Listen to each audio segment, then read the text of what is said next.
They say be the change you want to see in the world. And maybe this season, it's Doc Rivers. We get into some training camp thoughts next on Locked On Bucks.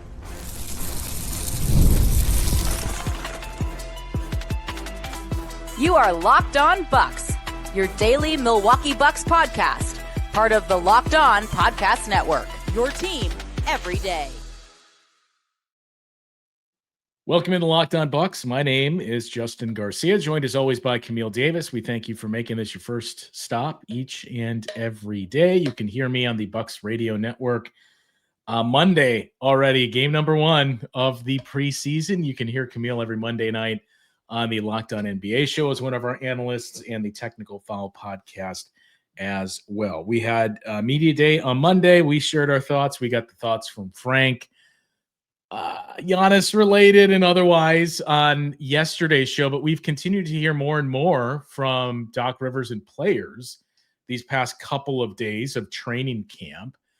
And I got to be honest, Camille, we got to see this same energy in the regular season, but I'm really liking everything I'm hearing so far from Doc Rivers and the group that we've heard from.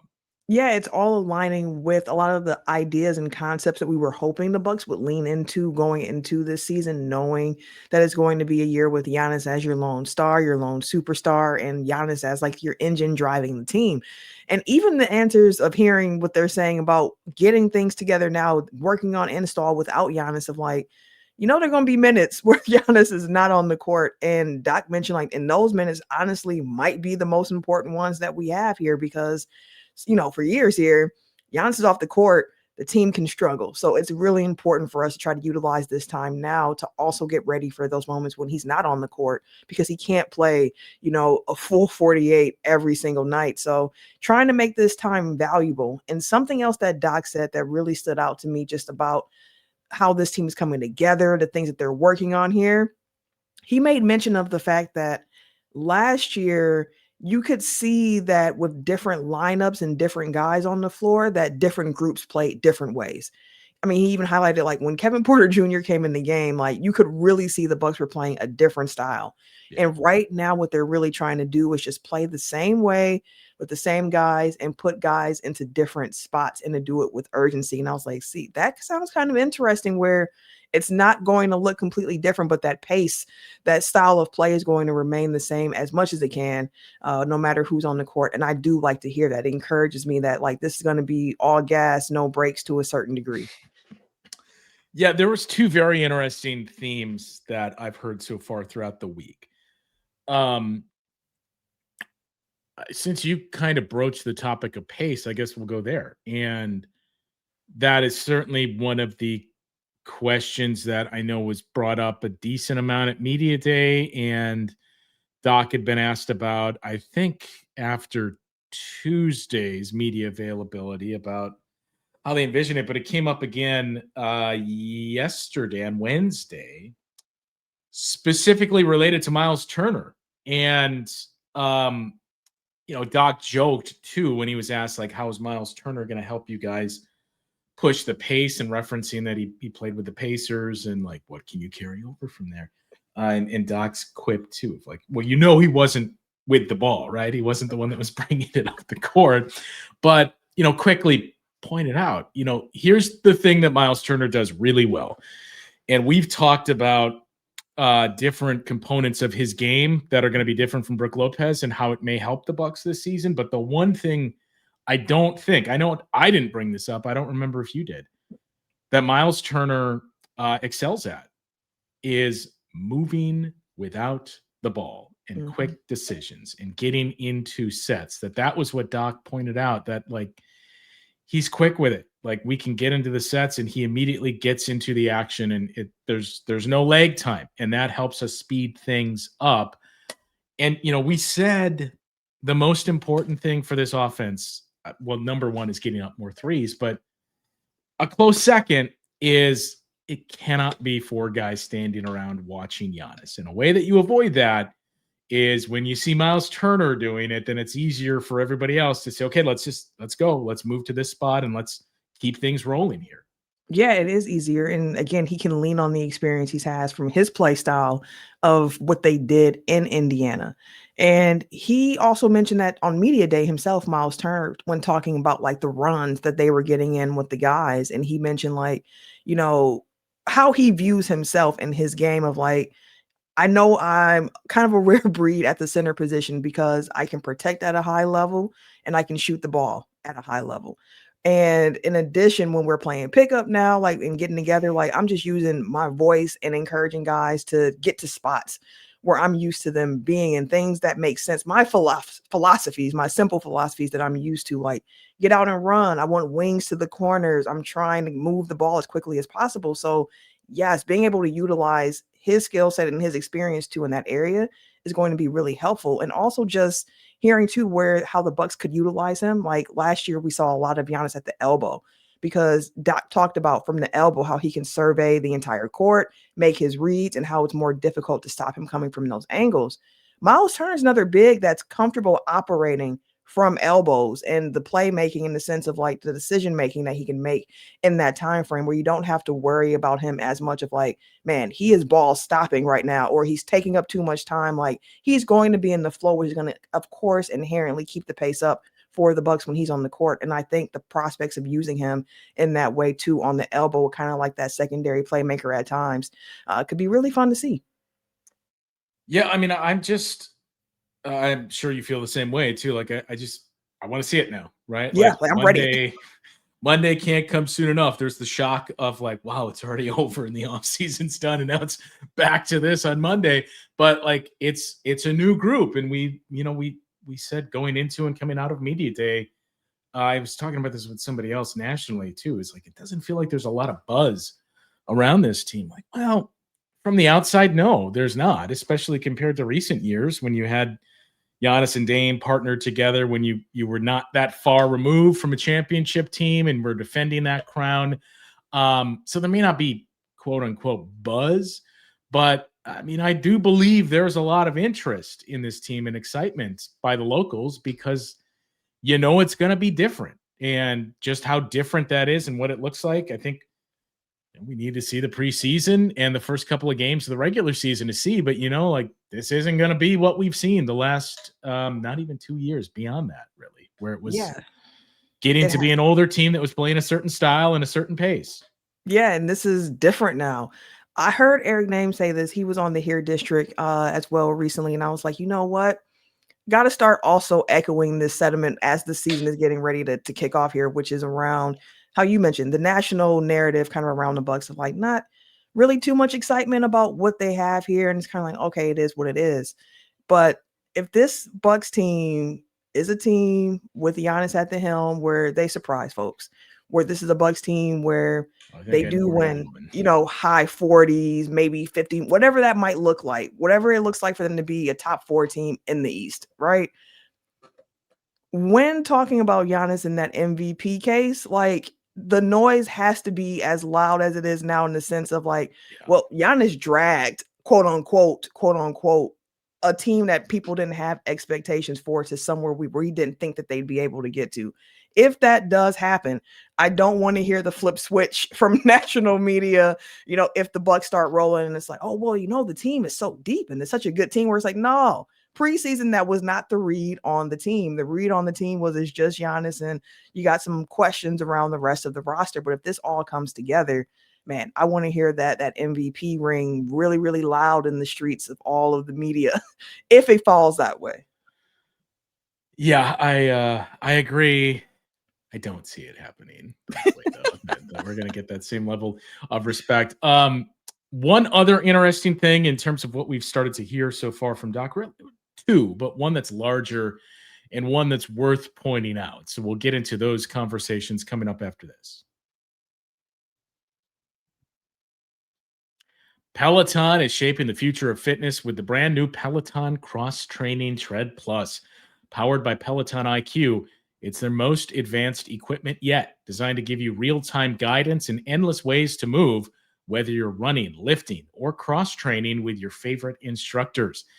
This is training reimagined. Peloton is built for breakthroughs with tools that help you plan, stay motivated, and reach peak performance. You'll love the Peloton IQ system because it offers real-time strength coaching. It tracks your reps, suggests the right weights, it corrects your form, it makes every rep safer and smarter. It comes with a swivel screen that's a game changer. You can go from running on the Tread Plus to strength training without missing a beat. And the personalized class recommendations keep you engaged, where you get workouts tailored to your vibe and energy level each week. So let yourself run, lift, flex, and push forward. Explore the new Peloton Cross Training Tread Plus today at onepeloton.com.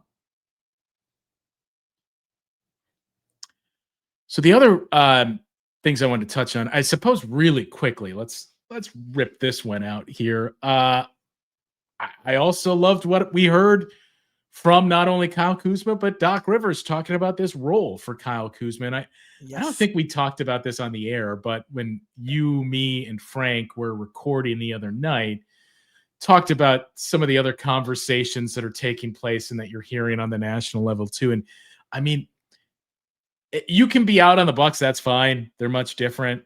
But can you at least like do some research and pay attention to the group that you're just going to crap on when you say, well, not because of this reason? Like the amount of people I've heard with, well, I would assume Kyle Kuzma starting and the role that Kyle Kuzma is going to play. And even like we've joked about it, but I think he's going to play a decent role. But the amount of times I've heard names like Cole Anthony and even Gary Harris come up more than the names of, I don't know, AJ Green, Gary Trent Jr.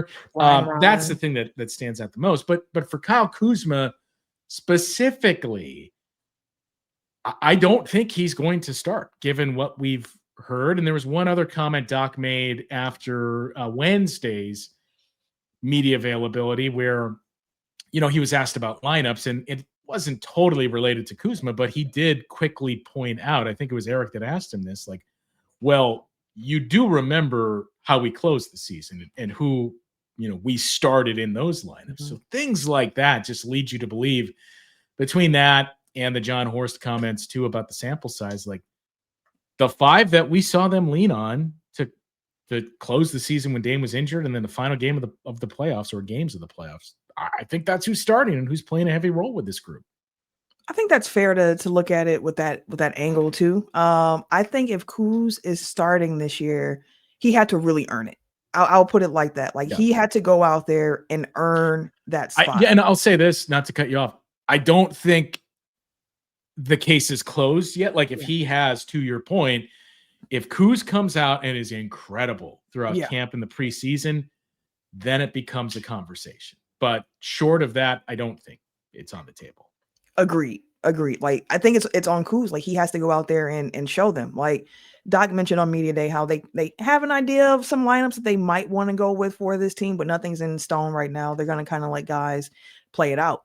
And for Kyle Kuzma, even hearing him talk about just where he's at coming into this season and what's expected of him and what he's trying to do with his game, of course, it aligns with Doc has been saying, which of course you want that synergy where coach and player are both on the same page about what it is that they're looking for in the production. And Kuzma talked like, I got to be able to shoot, because Doc's going to put shooters out there and people that he trusted, and I probably would have been out there more last year if I shot the ball better. So making that a focus. And Kuz talked about just trying to be in a different headspace as a Milwaukee Buck than the one that he was in as a Washington Wizard. And he said that here in Milwaukee, he's been much more of a catch and shoot type of guy. But in Washington, he played with the ball in his hands a lot. He played a lot more downhill, making decisions. And he said, I'm sure there's going to be some times this year where I'm also in that same position. But a premium for me is being able to catch and shoot that three. And he's like, and last year, I did not do it well. So this year, got to be focused, got to stay locked in and make sure that when opportunities come, I'm ready to knock them down. And Doc mentioned, I think it was after the first day of training camp on Tuesday, like Kuz's shot profile was exactly what we wanted to be. It was layups and it was threes, and it was him getting pressure at the rim. And when he got to the rim, either he was getting fouled or trying to kick out to teammates or finishing himself And that's what we need. And that's what I've been saying too, of like the shot selection for Kyle Kuzma just has to be better. And hearing that they're really focusing on that catch and shoot three aspect of it and finishing at the rim, but also using that speed and playmaking to gain advantages for your teammates, like that's the way to use Kuz, I think.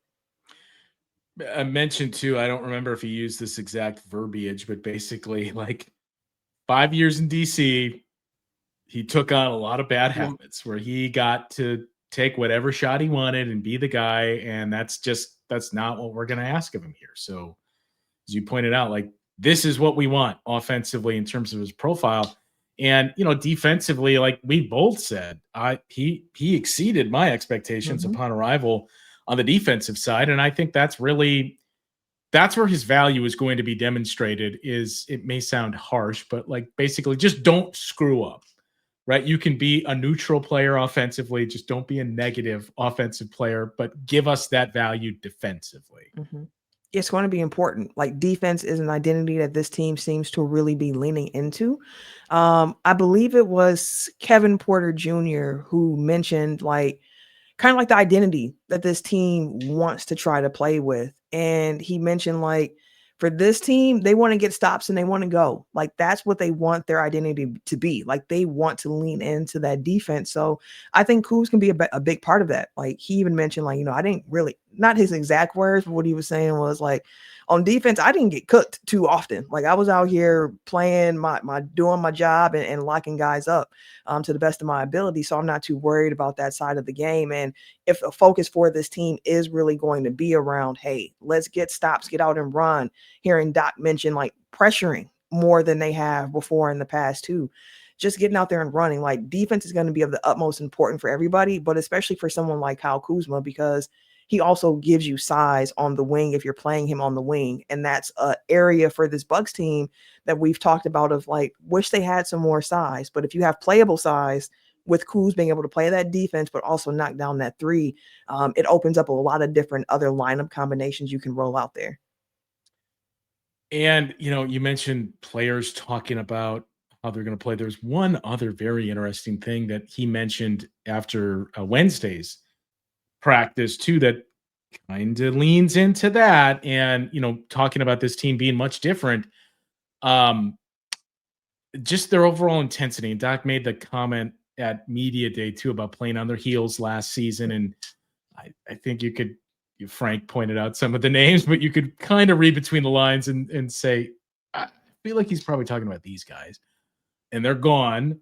But he mentioned Ryan Rollins, and like said, Ryan Rollins and Cole Anthony are going to play together. They were on the floor together for much of what we did today. Giannis is our point guard. Otherwise, we don't view those guys as point guards. We view them as guards and kind of interchangeable, which I do want to get into in the next segment. But for Ryan Rollins specifically, he mentioned how Ryan Rollins was picking guys up the length of the court after misses, not just makes. And that's something they really want to see more of this season. And again, we talk about Myles Turner trying to kind of bring over some elements of what Indiana was able to do. Like that's one of the things Indiana was able to do to the Bucks, pick them up the length of the floor, make it difficult. And you've brought this up before too. Doc has said many times, not that it's never going to happen to us, but guys are much less willing to pick up Giannis the length of the floor. Yeah. So if we can reduce that on our end and we're playing at a tighter pace and we're doing that to other teams, that might be like our version of Moneyball and how we start to steal some possessions and wins. Yeah, it absolutely can be. And I think it should be. Like, it makes a lot of sense. And Doc has talked a lot about the Pacers and trying to be like other teams. And I think we mentioned it as well of like how everybody wanted to be the Warriors, in the mid, 2015-ish and all that time frame 10 years ago. Like, we got to play small ball. We want to be the Warriors. We need a def lineup. And now you're going to see teams being like, we want to be like the Pacers. We want to be like the Thunder. We want to try to play in this way. And Doc mentioned like, the league, it's a copycat league, as we know, but you also have to play to your personnel. And this year's team has a personnel grouping that allows them to play in that style a little bit more than what they were able to do previously. And he made mention of like, hey, like if we didn't have the guys for it, like I wouldn't try to play in this way. And he said something that I really loved. And he was just like, I just think you have to be the best version of yourself to win. And I think teams make mistakes when they try to be somebody else. So again, that's part of why it was so important to be able to bring back some of the guys that you saw last year. But I'm kind of interested to see how this plays, because I think we can continue to play in this particular style going forward. And hearing about Ryan Rollins and that, he's been super impressive defensively, like that's what you want to hear. You want to hear that you have someone at that guard position too that has shown that they can really lock up and bother opposing offenses, because like Doc said, they're trying to be the team that puts the pressure on the opposing offense, put it to them, not letting the offense dictate what they're doing. It opens the door too for some very interesting lineups, both ways, that I want to kind of pivot into that conversation coming up after this. NFL season's here, and FanDuel has an offer you don't want to miss. Right now, new customers can bet just $5 and get $300 in bonus bets if you win. That's right. You pick a bet, put down $5, and if it hits, you'll unlock $300 in bonus bets to use across the app. What you'll love about FanDuel is how easy it is to use. It gives you so many different ways to play. You can build parlays, use player props. You can even follow the live games during the action. It makes watching football more exciting when you got a little something riding on that action. And whether you're a casual fan or you just love diving into the stats and tracking guys on your fantasy team, FanDuel makes the game day experience so much better. So what are you waiting for? Visit FanDuel.com to download the FanDuel app today and get started. So I think we've talked about this before of, how often will we see the Bucks go big this season? Like if we see lineups with Myles Turner, Giannis, and Bobby on the floor together, or I don't think we'll see Jericho Sims with a combination of those guys given the spacing, but you've got options. Kyle Kuzma and Bobby Portis and Myles Turner, in theory, works pretty well if he's your poor man's Giannis. I hate to even put that comp out there, but again, it gets back to the expectations for Kuz and what his role is. If he can fill some of those Giannis type offensive profiles off the bench, like you can throw a lot of big bodies out there at once. Especially interesting when we just saw teams, load up on bigs in the offseason, and this has kind of been a growing trend. Ime Udoka at Rockets Media Day talked about a lineup where their backcourt is going to be Amen Thompson and Kevin Durant, and then 3 bigs next to them. So I think there's going to be some moments of that, but conversely, I think we're going to see a lot of Myles Turner and 4 guards, or Giannis and 4 guards, where Doc himself has said, like, these aren't point guards. That's not how we view them. They're guards and they're interchangeable. So, again, with your point of, just maximize the best version of you. We've talked at length about who are the wing guys and who are the big wings to take on those roles. Well, we don't have it, but we got a lot in the backcourt that we feel good about and trust. So we may see a lot of, either one of those two, depending on who's on the floor, Myles and Giannis, along with KPJ, Gary Trent Jr., AJ Green, Cole Anthony, like playing small per se, but you feel confident enough because of the rim protector and that how good they are defensively is up for debate, but none of those guys are liabilities defensively. And as soon as I saw the quote where Doc mentioned that, like, they're just guards, like we're not looking at it like they're point guards. You can only play one of these guys at a time. My mind went to, and I tweeted this out as well, of like, I wonder if at any point this season we see a lineup where it's something like Kevin Porter Jr., Ryan Rollins, AJ Green, Gary Trent Jr. with Giannis, or you could even put in Myles Turner there, like you said. Like, will we see the Bucks use some of these really uber small lineups, but with a lot of shooting around you and guards that can kind of be aggressive at the point of attack? Now, like you said, none of them are guys you look at and be like, hey, we got the next Drew Holiday out here or anything like that. And maybe someone grows into a point of attack defender where you're like, hey, super confident whenever he is out there on the court, but they have potential to throw out some different lineups that could just be really fun to watch. And that's how I feel about that particular small lineup. And even with Kuz, like going the other way, you mentioned how the Houston Rockets can play with size. Like even in Denver, I heard like we might see some times where Nikola Jokic is sharing the floor with Jonas Valanciunas, and it's a double Does big. Jonas Valanciunas know that? I would hope so at this point. You're going to see some big lineups, and the Bucks could also go that way too. Like if the spacing is there with Kuz, and you throw out lineups where Kuz is that 3 next to Giannis at the 4, and Myles Turner out there, like it could be big in the front court. Again, the guards, you still have some smaller guys there, but like there's some change of pace that the Bucks can throw out there theoretically, if spacing and all of those things work right to get some interesting things happening defensively. I'm not saying never see it.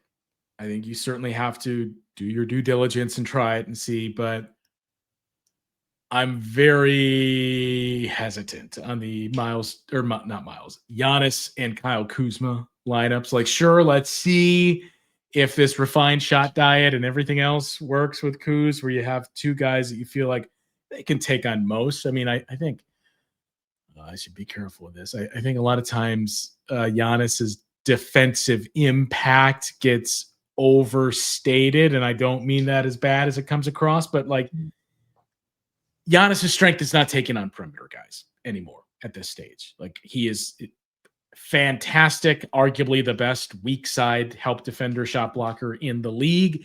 But I think in those situations, I trust Kyle Kuzma on a perimeter assignment more than I do Giannis. So you could still pair those two together defensively if it's the refined shot diet of Kyle Kuzma and you figure it out some spacing. And that's where Myles Turner and then who your guards are incredibly imperative in those spots. And also, bringing up the name of Ryan Rollins, which I omitted. It's a good thing you brought it up because to me, I think he's the linchpin to any of the small lineups of a big and 4 guards because, we've said many times he's got a near 7-foot wingspan. The defensive aggression that he brings, he is one of the guys that seems to be most comfortable playing next to Giannis as well. That just like, I don't need the ball. I'll just park in my spot, move off the ball, and I can be a catch and shoot guy. So I think he's the key to all of that for the Bucks, and especially hearing how much Doc has really liked what he's seen so far from Ryan Rollins. And the other thing, not to spend too much time on it as we wrap here, but it had to have been a tough spot for Ryan Rollins too, to be a restricted free agent, and the qualifying offer was pulled, correct, for the purposes to free up some more money. So then he was not restricted, but still, you started the offseason as restricted free agent. He had the shoulder issue last year, started to kind of carve out and find a role. And, we said, what does it mean if you bring back Kevin Porter Jr. before the Dame move? And then if you're Ryan Rollins, like, well, when am I going to get to play?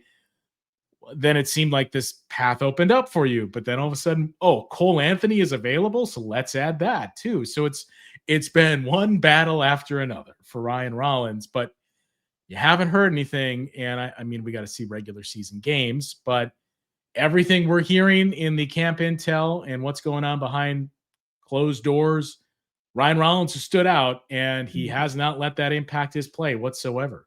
And I love to hear that. Love to hear that because Ryan was one of those guys last year before he got the shoulder injury in particular, where it's like, man, want to continue to see him on the court, want to see him keep playing. And when he got hurt, it was like, it's a tough spot to be in because you're a two-way guy at that time, really trying to carve out a path. Do you want to take time off now when you're finally getting playing time and get yourself right? Or you're going to play through this injury?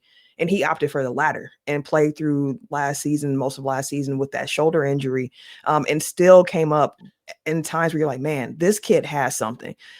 So being able for him to have an offseason here where, he's healthy, he's working on his game, and to hear early reports coming out of training camp of like, Ryan is looking really good, especially defensively. That's what you want to hear. And to the point that we started with, makes me super excited for Monday. Like, cannot wait to finally see some of these guys hit the court, and see what changes to the schemes, how they look in real time. And of course, it's preseason. You can only take so much from it, but I just want to see them hit the court at this point. As we wrap here, one last thing to throw out there, Camille. I don't know if it's your corner or not. I know your team, Mind the Game podcast, but I can't help but notice there's been a handful of positive reactions coming the way of the Bucks from one certain specific podcast throughout the offseason here. And there's another one that came on their most recent show, either yesterday or Tuesday. Do you know where I'm going here? I do not. Who is it? Our boy Jeff Teague in the Club 520 Oh. podcast on their most recent show. He's got the Bucks as a lock for a top 4 seed and saying he thinks they're going to win 50 games. Really?